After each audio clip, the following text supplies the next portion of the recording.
ಸಿದ್ಧಿ ಮಾಡ್ಬೇಕಂದ್ರೆ ನೀವು ಕೂರ್ಬೇಕು, ಕಲಿಯಬೇಕು, ಅದನ್ನ ಪ್ರಾಕ್ಟೀಸ್ ಮಾಡ್ಬೇಕು. ಅದಕ್ಕೆ ಅದೊಂದು ಸಮಯ ಇದೆ, ಸಂದರ್ಭ, ಇದನ್ನೆಲ್ಲ ಉಪಯೋಗಿಸ್, ಇದನ್ನೇ ಸಿದ್ಧಿ ಅಂತೀವಿ. ಓಕೆ.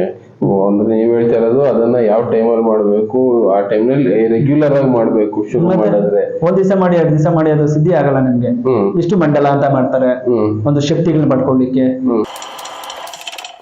ಧ್ಯಾನದ ಗುರುಗಳೇ ನಾನು 3 ಅವರ್ 4 ಅವರ್ ಕೂತ್ಕೋತೀನಿ ಅಂತ ತುಂಬಾ ಜನ ನನ್ನ ಪ್ರಶ್ನೆ ಕೇಳಿ, ಅಪ್ಪ ನಾನು 1.5 ಗಂಟೆನಪ್ಪ ಇವಾಗ್ಲೂ ಇಷ್ಟು ವರ್ಷದಿಂದ ಮಾಡಿ 1.5 ಗಂಟೆ ನಾನು ಧ್ಯಾನದಲ್ಲಿ ಕೂತ್ಕೋತಾ ಇದ್ದೀನಿ ಇಷ್ಟೇ ಅಂತ.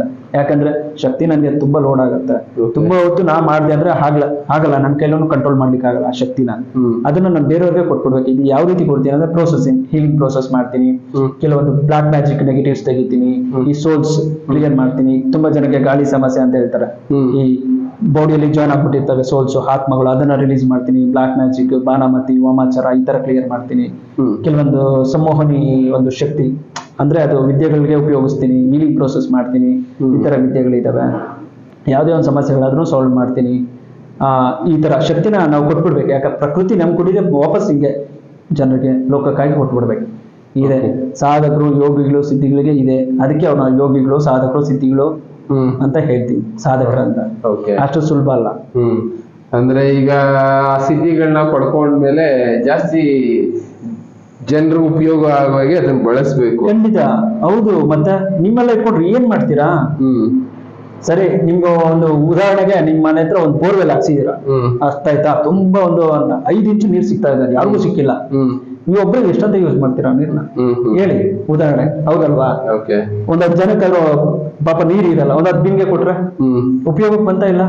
ಹಾಗೇನೆ ಸಾಧನೆ ಅನ್ನೋದು ಹಾಗೆ. ನಿಮ್ಮಲ್ಲಿ ಕಲ್ತಿರುವಂತದ್ದು ಜ್ಞಾನವನ್ನ, ಶಕ್ತಿನ ಹಂಚ್ಬೇಕು, ಜನಕ್ಕೆ ತಿಳಿಸ್ಬೇಕು. ಒಂದೇ ಒಂದು ನೇರವಾಗಿ ಹೇಳ್ತೀನಿ ಕೇಳಿ, ದುಡ್ಡಿಂದ ಏನ್ ಬೇಕಾದ್ರೆ ಪ್ರಪಂಚದಲ್ಲಿ ತಗೋಬಹುದು. ಜ್ಞಾನ, ವಿದ್ಯೆ, ಮನಃಶಾಂತಿ, ನೆಮ್ಮದಿನ ಯಾವತ್ತೂ ತಗೊಳಕ್ಕಾಗಲ್ಲ. ಇದಂತೂ ಸತ್ಯ ಹೇಳ್ತೀನಿ. ದುಡ್ಡಿಂದ ಮಾತ್ರ ಇವತ್ತು ಜ್ಞಾನ, ಒಬ್ಬ ಗುರು, ನಿಜವಾದ ಗುರು ಸಿಕ್ಕರೆ ಆ ಜ್ಞಾನ ನಿಮ್ಗೆ ಹಂಚಿದ್ರೆ ನಿಮ್ಗೆ ಸಿಗುತ್ತೆ. ಆ ವಿದ್ಯೆ ಹೇಳ್ಕೊಟ್ರೆ ನಿಮ್ಗೆ ಸಿಗುತ್ತೆ. ಮನಃಶಾಂತಿ ನಿಮ್ಮಲ್ಲೇ ಇರುತ್ತೆ, ಅದನ್ನ ಪಡ್ಕೋಬೇಕು. ಈ ಜ್ಞಾನ ವಿದ್ಯೆ ಇಂದನೇ ಮನಃಶಾಂತಿನೂ ಪಡ್ಕೋಬಹುದು. ಓಕೆ. ಯಾಕೆಂದ್ರೆ ಕೆಲವೊಬ್ರು ವಿದ್ಯೆಗಳು ಈಗ ಹೇಳಿದ್ರಲ್ಲ, ತಂತ್ರ ವಿದ್ಯೆ ಆಗ್ಬೋದು, ಯಂತ್ರ ವಿದ್ಯೆ ಆಗ್ಬೋದು, ಈ ತರ ವಿದ್ಯೆಗಳಿದೆ. ಅದನ್ನ ಬಳಸ್ಕೊಂಡು ಕೆಲವೊಬ್ರು ದುಡ್ಡು ಮಾಡೋದಕ್ಕೆ ಜನರನ್ನ ಮಾಡಿರ್ತಾರೆ. ಅವರು ಯಾಕಂದ್ರೆ ಅವರು ಏನಂದ್ರೆ ಅವ್ರಿಗೆ ಯಾವ ರೀತಿ ಜ್ಞಾನ ಇರುತ್ತೋ ಏನೋ ಅವ್ರದ್ದೊಂದು. ಮತ್ತೆ ಒಂದ್ ಹೇಳ್ತೀನಿ ಕೇಳಿ, ನಾವು ಕಲ್ತಿರೋಂಥ ವಿದ್ಯೆ ಜ್ಞಾನನ ಸರಿಯಾದ ರೀತಿಯಲ್ಲಿ ಉಪಯೋಗಿಸ್ಕೊಂಡು ಅದನ್ನ ನಾವು ಮಾಡಿದ್ರೆ ನಾವು ಹುಟ್ಟಿರ್ತೀವಲ್ಲ. ಈಗ ನಂದು ಈ ಜನ್ಮಕ್ಕೆ ಕರೆಕ್ಟ್ ಸರಿಯಾದ ರೀತಿಯಲ್ಲಿ ನಾನು ಉಪಯೋಗಿಸ್ಕೊಂಡು ಕರೆಕ್ಟ್ ನಾನು ನಮ್ಮ ಬಾಬಾ ಜೊತೆ ಓದ್ ಸೇರಿದ್ರೆ ನಂದು ಒಂದು ಈ ಜನ್ಮ ಸಾರ್ಥಕತೆ ಆಗುತ್ತೆ. ಈ ಜನ್ಮದಲ್ಲಿ ಬಾಬಾಜಿ ಕೊಟ್ಟಿರೋಂಥ ವಿದ್ಯೆಗಳು, ಶಕ್ತಿ, ಜ್ಞಾನವನ್ನ ನಾನು ಮಿಸ್ಯೂಸ್ ಮಾಡಿ ಏನಾದ್ರೂ ನಾನು ಸ್ವಾರ್ಥಕ್ಕಾಗಿ ಉಪಯೋಗಿಸ್ಕೊಂಡ್ರೆ ಅಂದ್ರೆ ಖಂಡಿತ ನಾನು ಬಾಬಾಜಿ ಹತ್ರ ಹೋಗಕ್ಕಾಗಲ್ಲ, ಇಲ್ಲೇ ಬಿದ್ದಿರ್ಬೇಕು. ಮತ್ತೆ ಪುನರತಿ ಜನನ, ಪುನರತಿ ಮರಣ. ಈ ಜನ್ಮದಲ್ಲಿ ಈ ರೀತಿ ಇದೀನಿ, ಇನ್ನು ನೆಕ್ಸ್ಟ್ ಜನ್ಮದಲ್ಲಿ ಯಾವ ರೀತಿ ಎದ್ದೇಳ್ತೀನೋ ಹುಡ್ತೀನೋ ಗೊತ್ತಿರಲ್ಲ. ಹಾಗಾಗಿ ನಾವು ಕಲ್ತಿರೋ ವಿದ್ಯೆನ ಸರಿಯಾದ ರೀತಿಯಲ್ಲಿ ಉಪಯೋಗಿಸ್ಕೋಬೇಕು. ಇಲ್ಲಾಂದ್ರೆ ನಿಮ್ಮ ವಂಶ, ನೀವು ಹುಟ್ಟಿರೋಂತ ಒಂದು ವಂಶ ಅವ್ರಿಗೂ ಎಫೆಕ್ಟ್ ಆಗುತ್ತೆ, ಪಾರಂಪರಿಕವಾಗಿ ಹೋಗ್ಬಿಡುತ್ತೆ. ಹಾಗಾಗಿ ಆ ಒಂದು ಹುಷಾರಾಗಿ ನಾವು ಕಲ್ತಿರೋ ಜ್ಞಾನ ವಿದ್ಯೆಗಳನ್ನ ಉಪಯೋಗಿಸ್ಬೇಕು, ಸ್ವಾರ್ಥಕ್ಕಾಗಿ ಖಂಡಿತ ಉಪಯೋಗಿಸ್ಬಾರ್ದು. ಓಕೆ. ಅಂದ್ರೆ ನೀವ್ ಹೇಳ್ತಿರೋದು ಈಗ ಮೋಕ್ಷ ಮೋಕ್ಷ ಅಂತ ಜನ ಒದ್ದಾಡ್ತಾರಲ್ಲ, ಆ ಮೋಕ್ಷಕ್ಕೆ ಹೋಗ್ಬೇಕು ಅಂದ್ರೆ ಖಂಡಿತ ದಾರಿ ಇದು ಅಂತ. ಖಂಡಿತ ಹೌದು. ಕುಂಡಲಿನಿ, ಕ್ರಿಯಾ ಕುಂಡಲಿನಿ ಕಲಿಯೋದೇ ಇದಕ್ಕೋಸ್ಕರ. ಕ್ರಿಯಾ ಕುಂಡಲಿನಿ ಯಾರಿಗೆ ಜಾಗೃತಿ ಆಯ್ತು, ಯಾರಿಗೆ ಅದು ಆಕ್ಟಿವೇಟ್ ಆಯ್ತು, ಗುರು ಮಾರ್ಗದರ್ಶನ, ಅವ್ರ ಮುಕ್ತಿ ಮೋಕ್ಷ ಖಂಡಿತ ಸಿಗುತ್ತೆ. ಅವ್ರು ಎಲ್ಲಿಂದ ಬಂದಿರೋ ಅಲ್ಲಿ ಹೊರಟೋಗ್ತಾರೆ, ಮತ್ತೆ ಅವ್ರ ಜನ್ಮನದೇ ಸಿಗಲ್ಲ. ಹಾಗಾಗಿ ಅದಕ್ಕೆ ಮುಕ್ತಿ ಮೋಕ್ಷ ಅಂತೀವಿ. ಹಾಗಾಗಿ ಇದನ್ನ ಪ್ರಾಕ್ಟೀಸ್ ಮಾಡ್ಬೇಕು. ಇದಕ್ಕೆ ಜ್ಞಾನ ಬೇಕು. ಮತ್ತೆ ಆ ಶಕ್ತಿ ಬಂದಾಗ ನಿಮ್ಗಾಗಿ ಉಪಯೋಗಿಸ್ತಿರೋ, ಪರಾರಿಗಾಗಿ ಉಪಯೋಗಿಸ್ತಿರೋ, ಏನ್ ಮಾಡ್ತೀರೋ ಅನ್ನೋದು ಜ್ಞಾನ ಬೇಕು. ಹಾಗಾಗಿ ಮುಕ್ತಿ ಮೋಕ್ಷ ಅಂತೂ ಖಂಡಿತ. ಅದಕ್ಕೆ ನೀವು ಎಲ್ಲಿಂದ ಬಂದಿರ ಅಲ್ಲಿ ಹೋಗ್ತೀರಾ, ನಿಮ್ ಗುರು ಯಾರು, ನಿಮ್ಮ ಒಂದು ಗುರು ಸ್ಥಾನಕ್ಕೆ ನೀವು ಹೋಗ್ತೀರಾ. ತುಂಬಾ ವಿಷಯಗಳು ಇದಾವೆ. ಇನ್ನೊಂದು ಹಾಸ್ಟೆಲ್ ಟ್ರಾವೆಲ್ ಅಂತ ಇದಾವೆ, ಅದು ಖಂಡಿತ ಹೇಳ್ತೀನಿ ನಿಮ್ಗೆ. ಈ ಒಂದು ಪ್ರಕ್ರಿಯೆಗಳ ಕರೆಕ್ಟ್ ಆಗಿ ಮಾಡ್ಬೇಕು. ಇಲ್ಲಾಂದ್ರೆ ನೀವು ಮಂತ್ರ ಯಂತ್ರ ತಂತ್ರ ನಾನ್ ನಿಮ್ಗೆ ಹೇಳ್ಕೊಟ್ರು ನೀವು ಕಲಿತೀರಾ, ಯಾರು ಹೇಳ್ಕೊಟ್ರು ಮಾಡ್ಬೋದು. ಅದು ಮಂತ್ರ ಯಂತ್ರ ದುಡ್ಡು ಏನಲ್ಲ, ಕ್ರಿಯಾಯೋಗ ಮಾಡೋದೇ ದೊಡ್ಡದು. ಅದಕ್ಕೋಸ್ಕರ ಕ್ರಿಯಾಯೋಗ ಅಷ್ಟು ಸುಲಭ ಅಲ್ಲ. ಓಕೆ. ಈ ಸಿದ್ಧಿ ಸಾಧಿಸೋದು ಅಂತ ಹೇಳ್ತಾರಲ್ಲ, ಸಿದ್ಧಿ ಅಂದ್ರೆ ಏನು, ಅದ್ರಲ್ಲಿ ಏನ್ ಸಿಗುತ್ತೆ? ಸಿದ್ಧಿ ಮಾಡ್ಕೊಳ್ಳೋದು ಹೇಗೆ ಅಂದ್ರೆ, ಇಷ್ಟೊತ್ತು ಕೇಳಿರೋ ಪ್ರಶ್ನೆ, ಕ್ರಿಯಾಯೋಗ, ಕುಂಡಲಿನಿ ಯೋಗ, ಇವೆಲ್ಲ ಪ್ರಾಕ್ಟೀಸ್ ಮಾಡಿದಾಗ ಆ ಶಕ್ತಿ ಯಾವಾಗ ನಮ್ಮಲ್ಲಿ ಬರುತ್ತೋ ಅದೇ ಸಿದ್ಧತ್ವ. ಪರಿಪೂರ್ಣ ಜ್ಞಾನವನ್ನ ಹರಿತು ತಿಳಿದು ಆ ಪ್ರಕ್ರಿಯೆನ ಇಷ್ಟು ವರ್ಷ ಕಾಲ ಮಾಡಿರ್ತೀವಲ್ಲ, ಆ ಶಕ್ತಿ ನಮ್ಮಲ್ಲಿ ಬರುತ್ತೆ. ಈ ಸಿದ್ಧಿ ಅನ್ನೋದು ಆ ಶಕ್ತಿಯಿಂದ ಇನ್ನೊಂದೊಂದು ಸ್ಪೆಷಾಲಿಟಿ ಇದೆ. ಏನೋ ಒಂದು ನೆಗೆಟಿವ್ ಒಂದು ಚಿಟಿಕೆ ಹೊಡಿತೀನಿ, ಇದು ನನ್ನ ಸ್ಪೆಷಲ್, ಇದೇ ಸಿದ್ಧಿ. ಅರ್ಥ ಆಯ್ತಾ? ಸಿಂಪಲ್.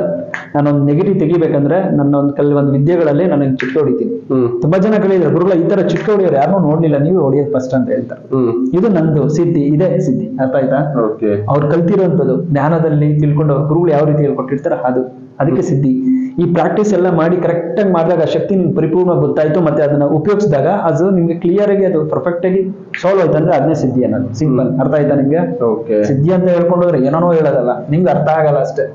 ಈಗ ನನಗೆ ಆ ಸಿದ್ಧಿ ಪಡ್ಕೊಂಡೆ, ಈ ಸಿದ್ಧಿ ಪಡ್ಕೊಂಡೆ ಅಂತ ಹೇಳ್ತಿರಲ್ಲ, ಅದಕ್ಕೆ ಕೇಳ್ತಾರೆ. ಈಗ ಆ ಸಿದ್ಧಿ ಈ ಸಿದ್ಧಿ ಅಂದ್ರೆ ಕೆಲವೊಂದು ನಿಮ್ಗೂ ಅರ್ಥ ಆಗಂಗೆ ಹೇಳ್ಬೇಕಂದ್ರೆ, ಸಪೋಸ್ ಮಹಾಕಾಳಿನ ಸಿದ್ಧಿ ಮಾಡ್ಕೊಂಡೆ ಅಂತ ಅರ್ಥ ಅಲ್ಲ. ದೈವಶಕ್ತಿನ ಯಾವ ರೀತಿ ಸಿದ್ಧಿ ಮಾಡ್ಬೇಕಂದ್ರೆ ಅದಕ್ಕೊಂದು ಗುರುನು ಬೇಕು. ವಿದ್ಯೆ ಹೇಳ್ಕೊಡ್ಬೇಕಾ ಬೇಡವಾ? ನೀವೊಬ್ರು ಅಮ್ಮ ಮಹಾಕಾಳಿ ಅನ್ಬಿಟ್ರೆ ನಿಮ್ಗೆ ಸಿಕ್ಬಿಡ್ತಾರ? ಇಲ್ವಲ್ಲ. ಅದಕ್ಕೆ ಒಂದು ಜ್ಞಾನ ಬೇಕು. ನಾ ಉದಾಹರಣೆಗೆ ಹೇಳ್ಬೇಕಂದ್ರೆ ಮಹಾಕಾಳಿ ನಾ ಸಿದ್ಧಿ ಮಾಡಿದ್ದೀನಿ. ಹೇಗೆ ಅಂದ್ರೆ ಜ್ಞಾನದಿಂದ ನಾನು ಸೌಮ್ಯ ರೂಪಿಣಿಯಾಗಿ ಯಮ್ಮನ ಸಿದ್ಧಿ ಮಾಡ್ಕೊಂಡಿದ್ದೀನಿ. ಹಾಗಾಗಿ ಈ ಮಹಾಕಾಳಿ ಸಿದ್ಧಿ ಆಗಿದೆ ನನಗೆ. ಹೇಗೆ ಅಂದ್ರೆ ನಾನು ಧ್ಯಾನದಲ್ಲೇ ನಾನು ಪ್ರತಿದಿನ ತಾಯಿನ ಧ್ಯಾನ ಮಾಡ್ತಿದ್ದೆ, ಜಪ ಮಾಡ್ತಿದ್ದೆ. ತುಂಬಾ ದೇವಿಗಳನ್ನ ಸಿದ್ಧಿ ಮಾಡ್ಕೊಂಡಿದ್ದೀನಿ. ಅದರಲ್ಲಿ ನನ್ನ ಪ್ರಾಣ ದೇವರು ವಾಯು ಬಂದು ಆಂಜನೇಯ ಸ್ವಾಮಿ ಸಿದ್ಧಿ ಆಗಿದ್ದಾರೆ. ನನ್ನ ಬಾಸ್ ಅವ್ರನ್ನ ಸಿದ್ಧಿ ಮಾಡ್ಕೊಂಡಿದ್ದೀನಿ. ಯಾಕಂದ್ರೆ ಆ ಒಂದು ಶಕ್ತಿಯಿಂದನೇ ಇವತ್ತು ಎಲ್ಲ ಜನ ಸಮಸ್ಯೆ ಪರಿಹಾರ ಮಾಡ್ತೀನಿ. ಕೆಲವೊಂದು ತುಂಬಾ ಒಂದು ಶಕ್ತಿಗಳನ್ನ ಸಿದ್ಧಿ ಮಾಡಿದೀವಿ. ಅದು ಸಮಯಕ್ಕೆ ಸಂದರ್ಭಕ್ಕೆ ಮಾತ್ರ ಉಪಯೋಗಿಸ್ಬೇಕು. ಅಸ್ತ್ರ ಇದೆ ಅಂದ್ಬಿಟ್ಟು ಯಾರ ಮೇಲೂ ಪ್ರಯೋಗ ಮಾಡಬಾರ್ದು. ಅರ್ಥ ಆಯ್ತಾ? ನನ್ನ ಹತ್ರ ಅಸ್ತ್ರಗಳಿದೆ, ಶಸ್ತ್ರಾಸ್ತ್ರಗಳಿದೆ ಅಂದ್ಬಿಟ್ಟು ಸಿಕ್ಕಿದ ಕಡೆ ಎಲ್ಲ ಉಪಯೋಗಿಸ್ಬಾರ್ದು. ಸಮಯಕ್ಕೆ ಸಂದರ್ಭಕ್ಕೆ ಮಾತ್ರ ಉಪಯೋಗಿಸ್ಬೇಕು. ಅದೇನೇ ಸಿದ್ಧಿ. ಅರ್ಥ ಆಯ್ತಾ? ಯಾರ್ಗ ಅವಶ್ಯಕತೆ ಇರುತ್ತೋ ಅವ್ರಿಗೆ ಆ ಶಕ್ತಿಯಿಂದ ಆ ಸಿದ್ಧಿಯಿಂದ ನಾವು ಅವ್ರಿಗೆ ಸಾಲ್ವ್ ಮಾಡ್ಬೇಕು. ಅದನ್ನೇ ಸಿದ್ಧಿ ಅಂತೀವಿ. ಒಂದು ಸಿದ್ಧಿ ಅಂದ್ರೆ ಇದೆ, ಸಿಂಪಲ್, ನಿಮ್ಗೆ ಅರ್ಥ ಆಗಂಗೆ ಇರ್ತಿದೆ ಅಲ್ವಾ? ಸಿದ್ಧಿ ಎಲ್ಲರೂ ಪಡ್ಕೋಬಹುದಾ? ಸಿದ್ಧಿ ಎಲ್ಲರೂ ಪಡ್ಕೋಬಹುದು, ಖಂಡಿತ ಪಡ್ಕೋಬಹುದು. ಈಗ ಕರ್ಮಗಳು ಅದು ಇದು ಅನ್ನೋದಿರುತ್ತಲ್ಲ, ಅದು ಕಾಡ್ತಾ ಇರುತ್ತೆ. ಆ ಕರ್ಮಗಳಿದ್ದಾಗ ಸಿದ್ಧಿಗಳಿಗೆ ಯಾವ ರೀತಿ? ಯಾಕಂದ್ರೆ ಈಗ ಉದಾಹರಣೆ ಮದುವೆ ಆಗಿದೆಯಲ್ಲ ನಿಮ್ಗೆ, ಆಗಿದೆ ತಾನೆ? ಭಾವಬಂಧನ ಅಂತೀವಿ ಅದಕ್ಕೆ. ಈ ಭಾವಬಂಧನದಲ್ಲಿ ನನ್ನ ಕೇಳ್ಬೋದು, ಆರ್ ಎಸ್ ಶಂಕರ್ ಅವರೇ ನನ್ಗೆ ಯಾವ್ದೋ ಒಂದು ಸಿದ್ಧಿ ಹೇಳ್ಕೊಡ್ರಿ ಅಂತ. ಸರಿ ದಿನೇಶ್ ಅವ್ರು ಸರಿ ಆಯ್ತು ಅಂದ್ಬಿಟ್ಟು ನಾನು ಯಾವ್ದೋ ಒಂದು ಹೇಳ್ಕೊಡ್ತೀನಿ. ಆಮೇಲೆ ಸ್ವಲ್ಪ ದಿವಸ ನೀವು ಪ್ರಶ್ನೆ ಮಾಡ್ತೀನಿ, ಮಾಡ್ತಿದ್ದೀರೇನ್ರಿ ಅಂತ ಕೇಳ್ತೀನಿ. ಎಲ್ ಮಾಡೋದು ಸರ್, ಈ ಭಾವ ಇದು ಟೆನ್ಷನ್ಸ್ ಆ ಡಿಸ್ಟರ್ಬ್ ಅಂತ ಹೇಳ್ತೀರಾ, ಇದೇ ಒಂಥರ ಕರ್ಮ. ಮತ್ತೆ ಸಿದ್ಧಿ ಮಾಡ್ಬೇಕು ಅಂದ್ರೆ ನೀವು ಕೂರ್ಬೇಕು, ಕಲಿಯಬೇಕು, ಅದನ್ನ ಪ್ರಾಕ್ಟೀಸ್ ಮಾಡ್ಬೇಕು. ಅದಕ್ಕೆ ಅದೊಂದು ಸಮಯ ಇದೆ, ಸಂದರ್ಭ, ಇದನ್ನೆಲ್ಲ ಉಪಯೋಗಿಸ್, ಇದನ್ನೇ ಸಿದ್ಧಿ ಅಂತೀವಿ. ಅಂದ್ರೆ ನೀವ್ ಹೇಳ್ತಾ ಇರೋದು ಅದನ್ನ ಯಾವ ಟೈಮಲ್ಲಿ ಮಾಡ್ಬೇಕು, ಆ ಟೈಮ್ನಲ್ಲಿ ರೆಗ್ಯುಲರ್ ಆಗಿ ಮಾಡ್ಬೇಕು. ಶುರು ಮಾಡಿದ್ರೆ ಒಂದ್ ದಿವಸ ಮಾಡಿ 2 ದಿವಸ ಮಾಡಿ ಅದು ಸಿದ್ಧಿ ಆಗಲ್ಲ ನಿಮ್ಗೆ.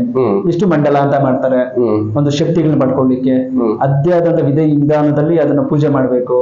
ಕೆಲವನಿಗೆ ಯಾವ ರೀತಿ ಯಾವ ಸಮಯದಲ್ಲಿ ಕೊಡ್ಬೇಕು, ಆ ಮುಹೂರ್ತ ಗಳಿಗೆದಲ್ಲಿ ಕುತ್ಕೋಬೇಕು, ಇದೆಲ್ಲ ಇದೆ. ಮತ್ತೆ ನಾವು ವಸ್ತ್ರಗಳು, ಒಂದು ಡ್ರೆಸ್ ಕೋಡ್ ಇದೆ ಗೊತ್ತಾ, ಅದ್ರಲ್ಲಿ ಅದನ್ನು ಹಾಕ್ಬೇಕು. ಇದೆಲ್ಲ ಇದಾವೆ, ತುಂಬಾ ಇದಾವೆ. ಈ ಸಿದ್ಧಿ ಮಾಡೋದ್ರಲ್ಲಿ ತುಂಬಾ ಇದಾವೆ. ಈ ಯೋಗ ಕಲಿಬೇಕು, ಈ ಜ್ಞಾನಿ ಆಗ್ಬೇಕಂದ್ರೆ ಈ ರೀತಿ ನೀವು ಗುರುನೇ ಬೇಕು ನಿಮ್ಗೆ. ಈಗ ರೆಗ್ಯುಲರ್ ಆಗಿ ಯೋಗ ಮಾಡ್ತೀವಿ ಅಂತ ಮಾಡ್ತಾ ಇರ್ತಾರಲ್ಲ, ಆ ಯೋಗಕ್ಕೂ ಈ ಯೋಗಕ್ಕೂ ಏನ್ ಡಿಫರೆನ್ಸ್? ತುಂಬಾ ಡಿಫ್ರೆನ್ಸ್ ಇದೆ. ರೆಗ್ಯುಲರ್ ಆಗಿ ಯೋಗ ಮಾಡೋದು ಮಾಮೂಲಿ ಆಸನಗಳು ಮಾಡ್ತೀರಾ, ಇದೇ ಯೋಗ ಈಗ ಅನ್ಕೊಂಡಿದ್ದೀರಾ. ಕಠೋರವಾಗಿ ಕಷ್ಟಕರವಾದಂತ ಯೋಗಗಳು, ಕ್ರಿಯಾ ಯೋಗಗಳಿದಾವೆ, ಹಠಯೋಗ, ರಾಜಯೋಗ ಅಂತ ಇದಾವೆ. ಇವೆಲ್ಲ ಮಾಡ್ಬೇಕು. ಇನ್ನೊಂದು ಗೊತ್ತಾ, ನೇರವಾಗಿ ಹೇಳ್ತೀನಿ, ಕ್ರಿಯಾ ಯೋಗ ನನಗೆ ಪರಿಪೂರ್ಣ ಸಿದ್ಧಿ ಆಗಿದೆ. ಈಗ ನಾನು ಇಚ್ಛಾ ಮರಣ ಹೊಂದ್ಬೋದು. ಅರ್ಥ ಆಯ್ತಾ? ಈ ಕ್ರಿಯಾ ಯೋಗ, ಕುಂಡಲಿನಿ ಯೋಗ ಶಕ್ತಿ ಬಂದ್ಮೇಲೆ ನೀವ್ ಏನ್ ಬೇಕಾದ್ರೆ ಮಾಡ್ಬೋದು. ಇದೇ ಅನ್ಬಿಟ್ಟು ಶಕ್ತಿ ಇದೆ ಅನ್ಬಿಟ್ಟು ಏನ್ ಬೇಕಾದ್ರೆ ಮಾಡಕ್ ಹೋದ್ರೆ ನಿಮ್ ಗುರು ಒಬ್ರು ಇರ್ತಾರೆ. ಅದಕ್ಕೆ ಜ್ಞಾನ ಬೇಕು ಅಂತ ನಾ ಹೇಳೋದು. ಎಲ್ಲರಿಗೂ ಜ್ಞಾನ ಜ್ಞಾನ ಜ್ಞಾನ. ಆ ಜ್ಞಾನ ನಿಮ್ಮಲ್ಲಿ ಬಂದಾಗ ಯಾವ ರೀತಿ ಉಪಯೋಗಿಸ್ಬೇಕನ್ನೋ ನಿಮ್ಗೆ ಗೊತ್ತಿರುತ್ತೆ. ಈಗ ಶಕ್ತಿ ಇದೆ ಅನ್ಬಿಟ್ಟು ಬೇಕಾದ್ ಮಾಡಕ್ ಆಗಲ್ಲ, ಗುರು ಒಬ್ರು ಇರ್ತಾರೆ. ಅದಕ್ಕೋಸ್ಕರನೇ ಹಾಗಾಗಿ ಮಾಡ್ಬೋದು. ಯೋಗ ಇದೆ, ಯೋಗ ಧ್ಯಾನ ಜಪ ತಪಸ್ಸು ಈ ತರ ಎಲ್ಲ ಇದೆ. ಈಗಲೂ ತಪಸ್ಸು ಅನ್ನೋದೆಲ್ಲ ನಡೆಯುತ್ತಾ ಅನ್ನೋದು? ಖಂಡಿತ. ಈ ಧ್ಯಾನ ಅಂದ್ರೆ ಇನ್ನೇನ್ರಿ, ಕುತ್ಕೊಳ್ಳೋದು, ಇವಾಗ ಕುತ್ಕೊಂಡ್ ಮಾಡೋದೇ ಧ್ಯಾನ, ಅದೇ ಜಪ, ಅದೇ ತಪಸ್ಸು. ಕೂರೋದೇ ಒಂದು ತಪಸ್ಸು, ಸುಮ್ನೆ ಮೌನ ಕುತ್ಕೊಳ್ಳೋದೇ ಒಂದು ತಪಸ್ಸು. ಈಗ ನೋಡಿ, ಉದಾಹರಣೆಗೆ ನಾನು ಎಲ್ಲೂ ಹೋಗಲ್ಲ, ಮನೇಲಿ ಇರ್ತೀನಿ. 4 ಗೋಡೆ ಮಧ್ಯೆ ಯಾರು ಇರ್ತೀರಾ? ನೀವಿರ್ತೀರಾ? 1 ಗಂಟೆ 2 ಗಂಟೆ ಇರ್ತೀರಾ? ಇಲ್ಲ ನಿದ್ರೆ ಮಾಡೋ 3 ಗಂಟೆ ಇರ್ತೀರಾ? ನಾನು 24 ಗಂಟೆ ಬೇಕಾದ್ರೆ ಇರ್ತೀನಿ, ಒಬ್ರೇ ಇರ್ತೀನಿ. ಅದೇ ತಪಸ್ಸು ಅಂತೀವಿ. ಮೌನವಾಗಿರೋದೇ ತಪಸ್ಸು, ಸುಮ್ನೆ ಇರೋದೇ ಒಂದು ತಪಸ್ಸು. ಇದೆ. ಮನುಷ್ಯನ್ ಕುತ್ಕೊಳಕ್ ಆಗಲ್ಲ, ಏನು ಕೆಲಸ ಇಲ್ಲ, ಮತ್ತೆ- just ಒಂದು 4 ಅವರ್ ಕುತ್ಕೊಂಡ್ರೆ ತಲೆ ಕೆಟ್ಟೋಗಿರುತ್ತೆ. ನಾನು ಸುಮಾರು ಈ ಒಂದು ಧ್ಯಾನ ಪ್ರಕ್ರಿಯೆಗಳಲ್ಲಿ ನನ್ನ ಒಂದು ಲೈಫಲ್ಲಿ ಸುಮ್ಮನೆ ಮರದ ಕೆಳಗಡೆ, ನಮ್ಮ ಮನೆ ಹತ್ರ ಒಂದು ಮಾವಿನ ಮರ ಉಂಟು, ಆ ಮಾವಿನ ಮರದ ಕೆಳಗಡೆ 3 ಗಂಟೆ 4 ಗಂಟೆ ಕಾಲ ಸುಮ್ಮನೆ ಕುತ್ಕೋತಿದ್ದೆ. ಇದೇ ತಪಸ್ಸು ಜಪ ಧ್ಯಾನ, ಕೂರ್ಬೇಕಷ್ಟೇ. ಬಟ್ ಕೂತಾಗ ಏನಾದ್ರು ಮಂತ್ರಗಳು ಅದು ಇದು ಏನಾದ್ರು ಬಳಸ್ತೀವ? ಏಕೆಂದ್ರೆ ಮಾಮೂಲಿಯಾಗಿ ಕುತ್ಕೊಳಕ್ ಆಗಲ್ಲ. ಈಗ ಓಂ ಅಂತ ಏನೋ ಒಂದು ಹೇಳ್ತಾ ಇದ್ರೆ ಓಂಕಾರದಿಂದ ಸ್ವಲ್ಪ ಕಾನ್ಸಂಟ್ರೇಷನ್ ಬಂದ್ಬಿಡುತ್ತೆ. ಈಗ ನಾನು ಬೇಸಿಕ್ಲಿ ಸ್ಟೆಪ್ಸ್ ಒಂದು ಹೇಳ್ಬಿಡ್ತೀನಿ ಧ್ಯಾನ ಹೇಗೆ ಮಾಡೋದು ಅನ್ನೋದು.